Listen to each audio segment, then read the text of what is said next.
Hi வணக்கம், நான் ரச்சனா ராம்குமார். இன்னைக்கு 35வது நாள் பிரம்ம முகூர்த்த பூஜை பண்ணிட்டுருக்கேன்.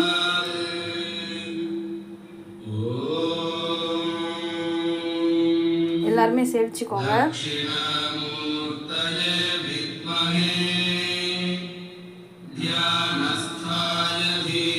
இன்னைக்கு ஃபுல்லாக பார்த்தீங்கன்னா நான் செம்பருத்தி பூ தான் போட்டிருக்கேன் என்னோட சுவாமிக்கு.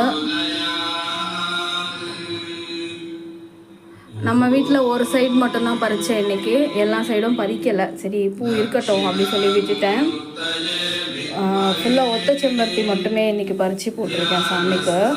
வேறு எந்த பூக்களும் வைக்கலை. ஏன்னா இது கடையில் வாங்கின சாமந்தி, வேறு எந்த பூவும் நான் பறிக்கலை. முல்லையாக இருக்கட்டும் எல்லாமே அப்படி தான் விட்டுட்டேன் செடியில்.